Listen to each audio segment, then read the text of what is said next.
All right. Okay. Thank you so much for joining us. Vicky, you're up. I am up. Morning, Kelly.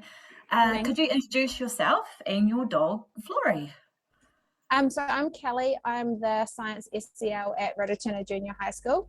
And I have 2 dogs that come to school with me full time. Florals. Okay, Grid. This is Grid. He's the puppy. He's learning. So he's our in training support dog. And then Florals.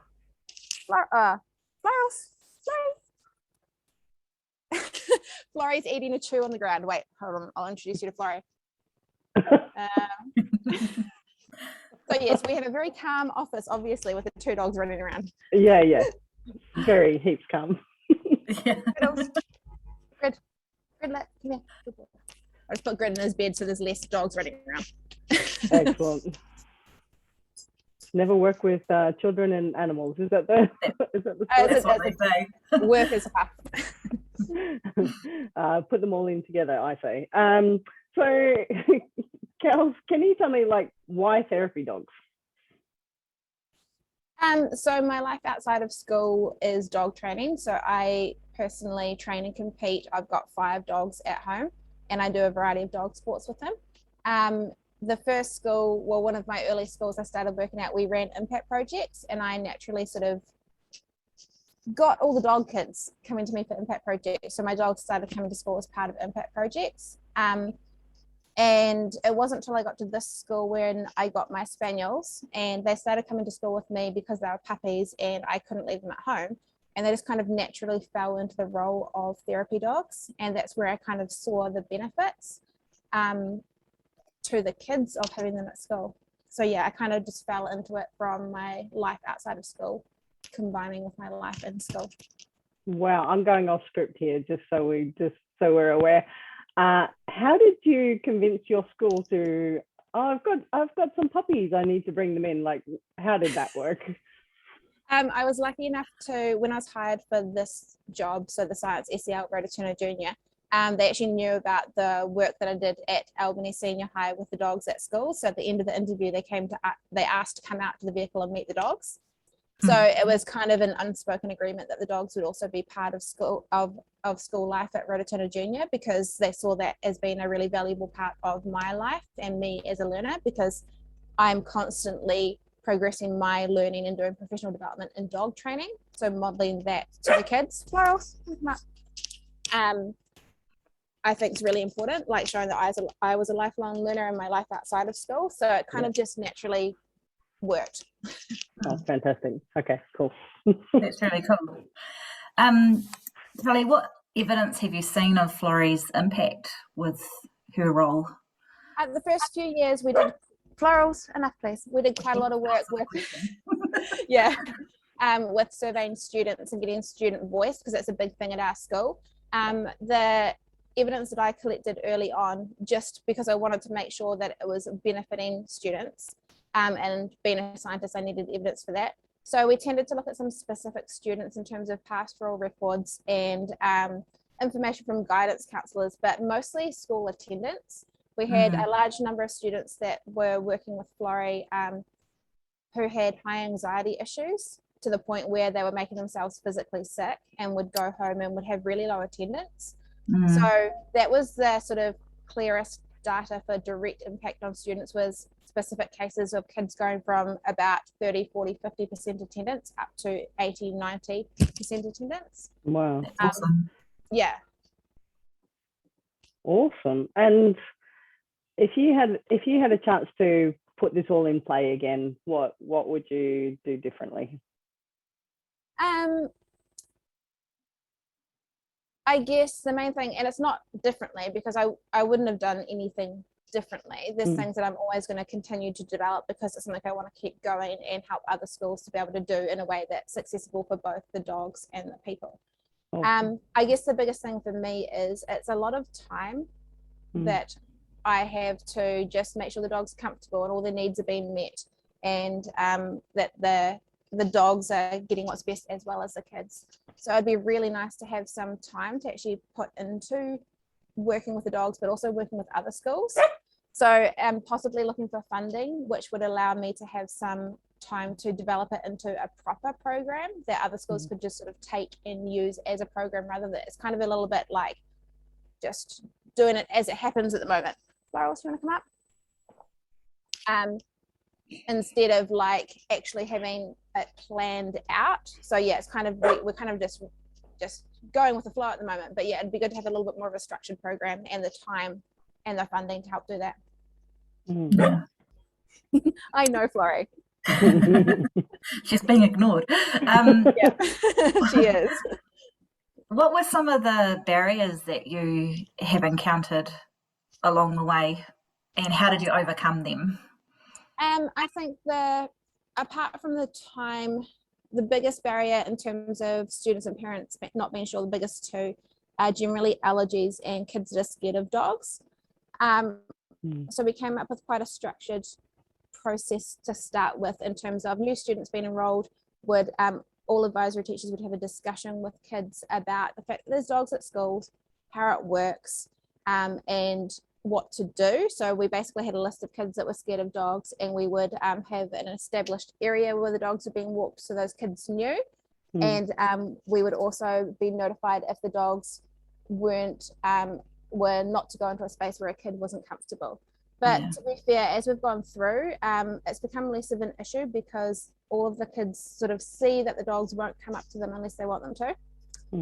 And we've actually worked through with a lot of the kids that are scared of dogs. I actually have one in particular who's actually joined my animal training flight time, which is like an option class. And she was one of the kids that would scream and run away. So she's actually learned how to act appropriately around dogs now. With the allergies, what we do is have specific beds that the dogs are on at school, so they're not on human furniture. Both of the dogs are low shedders and tend to naturally be quite low allergen dogs. And I've had a kid like literally in my advisory who's next to the dogs every day who has allergies, and she's never had any issues. She's just taken her allergy medication like she would have normally. And the reality is as well is that we actually have certified mobility and other assist dogs working in the school anyway. So I think having a completely dog-free zone is never a reality for a public space. So we've actually had absolutely no medical issues, and we've had no incidents with kids that are really scared of dogs feeling uncomfortable. So, wow, yeah. That's pretty cool. What do you see as the potential for therapy dogs in schools? Where would you love to see it go? It's definitely, like, for me as a dog trainer and an educator, like I'm very, very aware of making sure that the dogs are safe and having their needs met as well.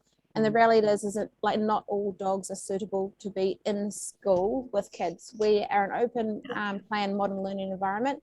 There is a lot of noise, there is a lot of stuff around, there is a lot of kids, there's bags everywhere, there's weird things going on all of the time. And like my border collies, they come into school and do stuff with kids occasionally, but they're not suited to be at school full time. So it's making sure that it's safe for the dogs as well as appropriate for the kids. But in saying that, if you can set everything up, have the appropriate dogs, have the policies and procedures in place to make it amazing for both the dogs and the kids. It's just, and it's not even the kids, it's the staff as well. It's the potential to reduce anxiety and make everyone feel like they belong and they're comfortable. The dogs break down those barriers for the kids that don't feel like they can talk to people. They reduce anxiety and they change how the kids are feeling, and they make them want to be at school if they're not kids who like to be at school. And that's the potential, I think, to really change how a kid feels about school and how comfortable they are here.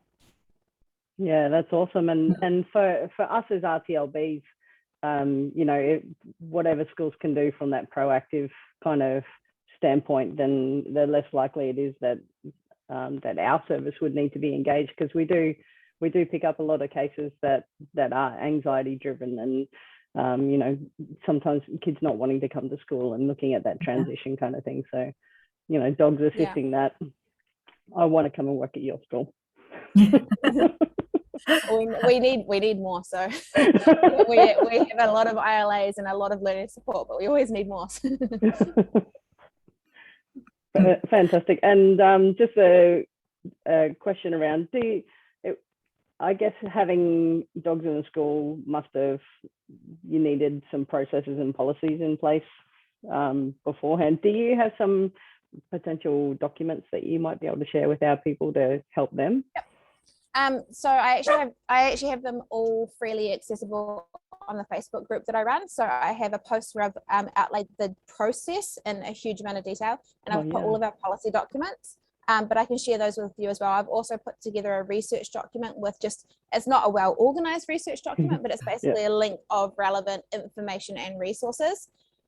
Because we don't actually have any certifications or other sort of titled programs already in place for what like my dogs in particular are doing, we did make it up as we went. So our policy, my principal and I wrote together based on our schools and our needs and our situation. So it would need to be adapted for different schools. Yeah. Charles, you're not being a very good demonstration.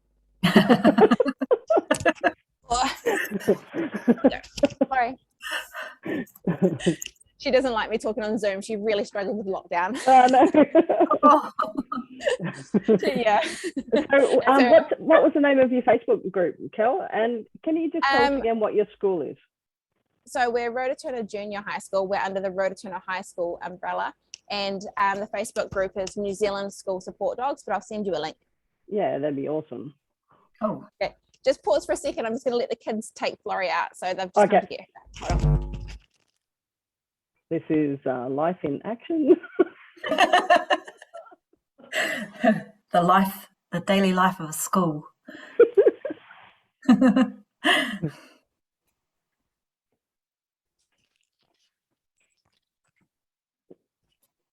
There we go. One less barking dog.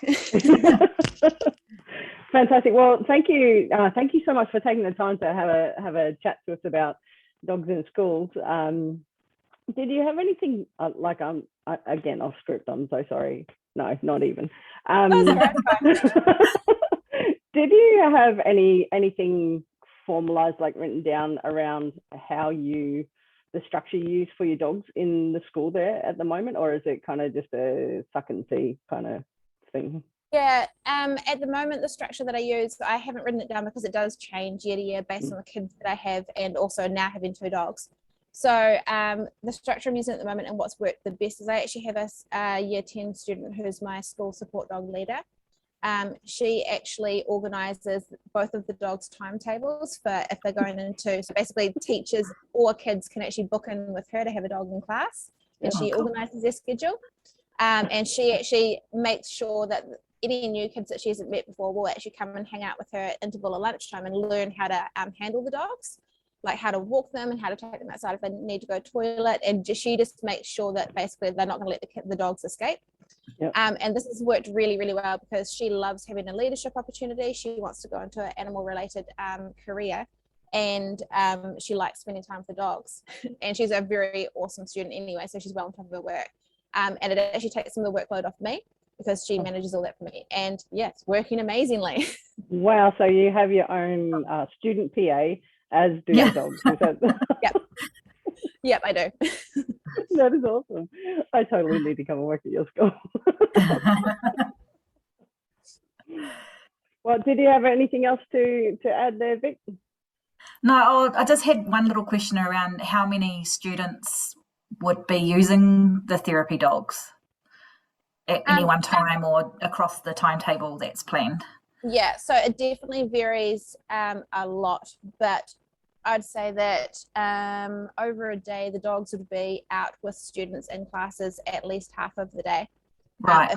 If not the whole of the day. It varies a lot lesson to lesson, and obviously the young dog, we don't have him out yet in classes for a long period of time because we want to make sure he's coping and happy. But they're out every interval and every lunchtime with groups of kids, and that's the kids that just want to be around dogs but don't necessarily need them in classes so much. So the kids that like dogs, and then they tend to be out with individual students. Yeah, I would say at least half of sort of the lesson time. Wow. which is quite a high workload. So from what I've seen overseas from the therapy dogs, they don't tend to be sort of out with kids. And actually our situation is quite unusual. They would tend to be more in a set class with their handler or their teacher rather than, like, I don't even see the dogs, honestly. They're just out with kids. I don't even know where they are half the time. Like I've considered like tracking devices because I actually don't know where they are. Consult the PA. Yeah. So how does that work from a you know, like a safety point of view, and how can you be you know, happy with your dog going out with randoms? It's hard because we're the open plan school, so the chances of them escaping in all reality is quite high.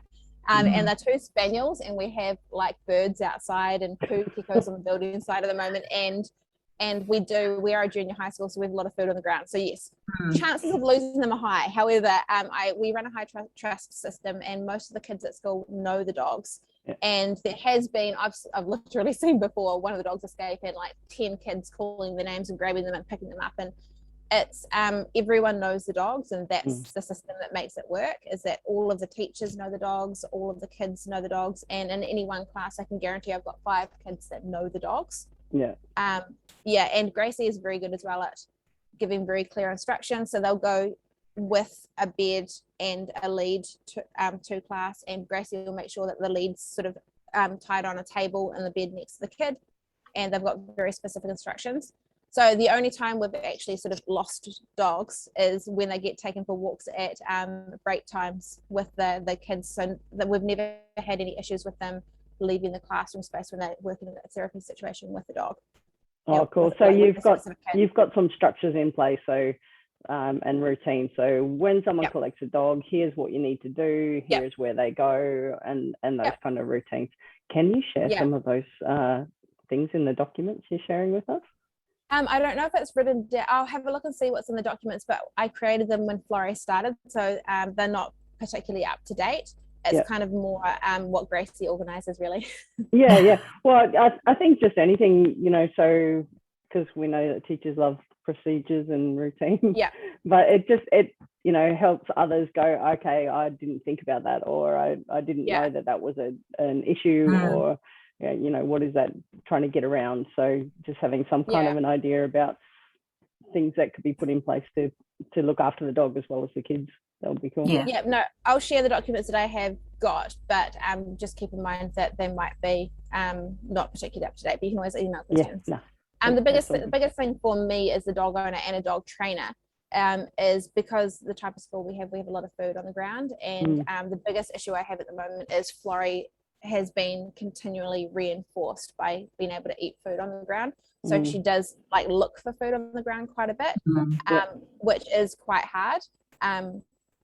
I'm lucky that Grid Puppy at the moment doesn't, so we're trying to really work hard to keep him from looking, but it does become an issue because she'll pull on the lead for the kids. So and also it's a safety hazard for me because they can ingest things that could make them sick. And I'm very big on the health of my dogs because I have agility dogs and I'm a fitness trainer for dogs. And I work really hard on their diet. So it's a little bit of it, like I have to just accept they're going to eat crappy stuff on the ground at school. Chips and biscuits and crumbs, it unfortunately happens. So that's, for me, that's the really only, apart from the time, the really only big negative and big issue for me and concern is the eating the foods on the ground. Or possibly there has been one incident with a sandwich being stolen out of a kid's hand. So these are some of the realities of having dogs at school. Fair. Awesome. Well, thank you so much for joining us, and I'm sure I'll tap into your brain a little bit later on and just go, oh, how about this, and concoct some more ideas. Would be fantastic. And I'm hoping, so I'm applying for next year, hopefully within a school, we've got some professional development budget to do an overseas certification course about animal assistance dogs and setting up a program, because I'd really like in the future to set up for New Zealand a school support dog program that will give more structure and how to train and how to set up. So I'm hoping to do that in the future. Yeah, fantastic. I do have, I've got a couple of links that I can share you in with some people who are starting to look at that kind of work as well. Cool. So, you know, the more people working on that, the better for everyone, I think. Yep, definitely. Fantastic. All right. Well, Awesome. thank you so much. And I'm going to That's stop okay. the recording now, and have a fantastic day. Thank Thanks. you. It was All nice right. to chat, everyone. Yeah, it was nice to meet you. Bye-bye. Cool. Bye.